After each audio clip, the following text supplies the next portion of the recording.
Jujutsu Kaisen Modulo, objectively the best thing ever besides Kagurabachi and pickles.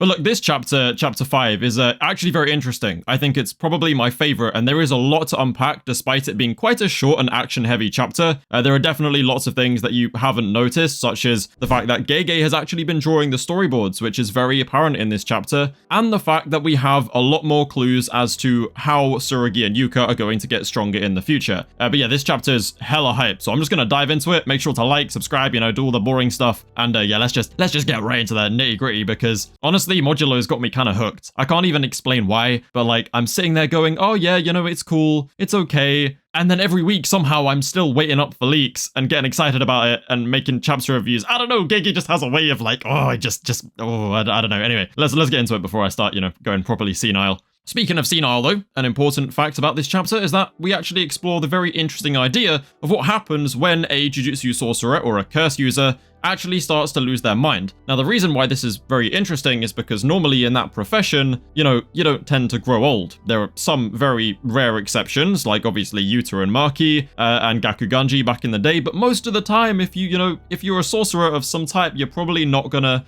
live to a ripe old age. And it's kind of the Netero idea, where it's like, when you're in a profession where everybody dies young, you should fear the old man. So yeah, Tsurugi just kind of engages this senile old curse user who has basically become infatuated with being a first grade student. He's become infatuated with youth, all right? He wants to be young. He's basically just gone completely deranged and crazy, right? So he is just fighting a senile old curse user, which explains why none of his, you know, behavior has had any rhyme or reason. He's got this very cool Menos Grande looking Shikigami, or guardian spirit as they call it. I don't know if that's a translation issue or not. Like, I feel like guardian spirit is a Shikigami, but I don't know. I don't know that for sure. And yeah, they fight, basically, okay? Tsurugi's fighting both the old man and the Shikigami at once, and he basically says the old man is on par with a grade 1 sorcerer, which yeah, means Tsurugi is currently struggling to fight someone who's on the grade 1 level.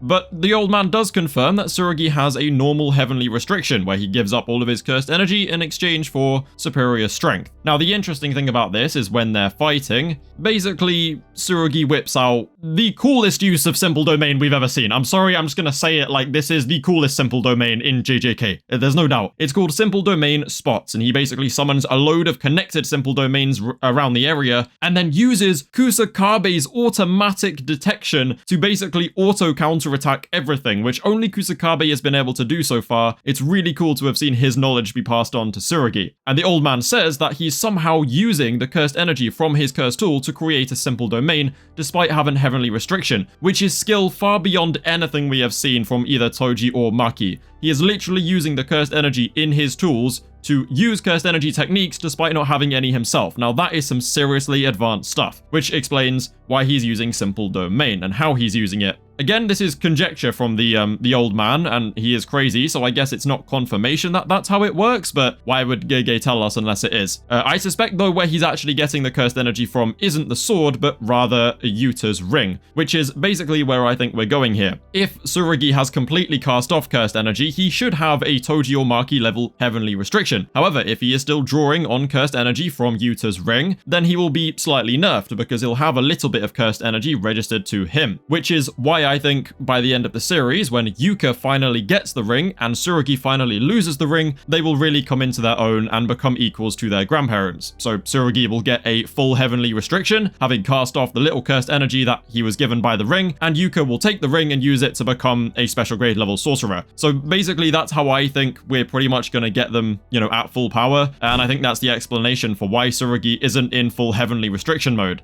I suspect the Gojo clan was like, that kid is like Maki and we don't want another one of those. Or maybe they do and just wanted to like wait for him to get older or stronger before finding his full power, and that's why they gave him the ring. I think that's pretty much what's going on here, so I'm pretty certain by the end of the series, he will have a full Toji Maki level heavenly restriction without the ring, and Yuka will be like Yuta level with the ring. Alright, it's gonna happen, trust me. I'm not coping, I'm dead serious. Anyway, yeah, they keep fighting, and we just get to see Gege's combat style again, which is so nice. Like, despite Yuji Iwasaki drawing the actual chapter, it has been storyboarded by Gege Akutami, which is why some of these combat scenes, which I will show you now, actually just look so unbelievably JJK-like. Like, even the paneling is very Gege, which I really like to actually see in this new art style. It's great that we're still using that old JJK rhythm. Now, I am actually just going to show you these very rough sketches I made of the chapter instead of the actual chapter, because Shueisha has been crashing down on me like some rabid dog, just desperate to take away, you know, my revenue and my views and remove my videos and block them and copyright strike, and I can't be bothered. So I've decided to screw them over by basically just doing this really crappy sketch of the chapter. You're welcome. But at least now you have a visual aid for what I'm talking about, you know? Yes, I know, I'm incredibly talented, what can I say? But yeah, they fight, and it's all kind of going very much in the old man's favor. The simple domain thing is very cool. But then, right as Tsurugi seems to be kind of on the back foot, a veil gets dropped by the new Ijichi, also known as Mino, or Mina, whatever his name is. I don't really care, to be honest. He's a bit of a bum. And then comes Yuka with her biting twist, which is genuinely, it's such a cool ability. I don't know, it's just sick. I also love Yuka's design. I don't know, these two together, I really like them. I really like this main cast, like Maru, Tsurugi, and Yuka. Really cool. I don't know what it is. I might prefer them to the JJK's main trio, with the exception of Yuji, because, you know, Nobara and Megami are kinda... but these three together, oh, I'm enjoying that a lot. And yeah, so she comes in to save Tsurugi's ass with the biting twist. Tsurugi then locks in, and these two are a deadly combo. Like, this paneling and artwork is so good. We've got Yuka, you know, landing an attack on the Shikigami. Tsurugi then uses Yuka to vault over her and land his own attack. And then Tsurugi does the same by literally backflipping back round and diving into a biting twist to hit the Shikigami again as Tsurugi blocks an attack. It's so cool. I cannot get over how well drawn this is. You can definitely tell that Gege is storyboarding it, and Yuji is doing such a good job with adapting it into a proper panel. It looks great, and the choreography is awesome, which clears up the only issue I had with like the beginning of this manga, where I was thinking, this new artist is really good, but I don't know if he has much combat and like choreography experience. But the fact that this chapter has dropped some absolute banger moves means that I am no longer worried about that. I think we're in for some goated fights in this series. I'm loving it.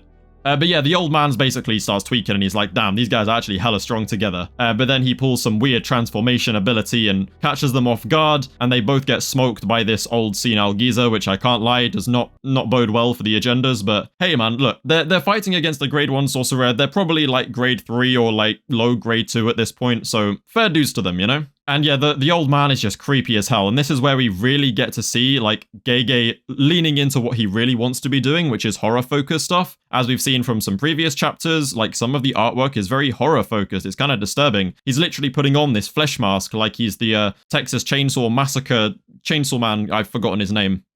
Bubba. That's what he's called in Dead by Daylight. You know what I mean. It's some freaky stuff he's putting a human face on. It's bare weird. Anyway, we end the chapter with unconscious Maru basically just tweaking on the floor. He just starts freaking out. His eye opens and everything around him just starts levitating. The grade 1 sorcerer or curse user kind of just craps his pants and asks what's going on, as everything around them is just floating. Everything starts floating. Even in the house next to them, like the civilian's house, there is just everything's floating. Which, I don't know if this is going to be like his technique, or whether he just kind of has this ability in general, being an alien. I don't know, it's kind of gravity related. It could be like that he's drawing things to... I don't know, I imagine it's his technique being used subconsciously because he's unconscious, or maybe his brother is influenced. I don't know, let's be real, I ain't got a clue. But the takeaway points from this chapter that I kind of wanted to talk about was, it's great seeing Gege's storyboarding and horror aspects really coming through. It feels like he's leaning into what he wants to be writing. Because initially he wanted JJK to be a horror series, or he wanted to write a horror series, and he didn't really get that in the end. There were lots of like horror-ish elements in the culling games with the cursed spirits, but I really like that he's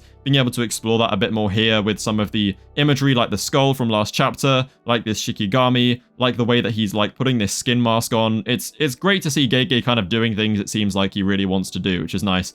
And yeah, seeing the choreography in that old JJK style is really dope as well. I love the simple domain thing, calling back to Kusakabe's like automatic counter-attacking programming, and the fact that we're going into that story of like, Tsurugi has a heavenly restriction, but he's still able to draw on cursed energy from his tools, which is probably why he's not at full power with his heavenly restriction. I think we're kind of teasing at the idea that he is taking cursed energy from the ring and therefore is slightly nerfed. So it is about going to that goal of like, they need to train and earn their strength instead of just being given it, because obviously I don't like the idea of, oh, they're Yuta and Maki's children, obviously they're going to be born broken and that's that. I like the fact that we're giving them, kind of nerfing them in the beginning and giving them something to work towards. We're having them earn their strength, which they will inevitably have by the end of the series. I think that's really cool. So yeah, that is the chapter. Now I'm going to wrap it up there because I have other things to be doing today, like Kagurabachi. You should all go read it. It's awesome. Make sure to like the video, subscribe to the channel, and yeah, I will see you all in a bit.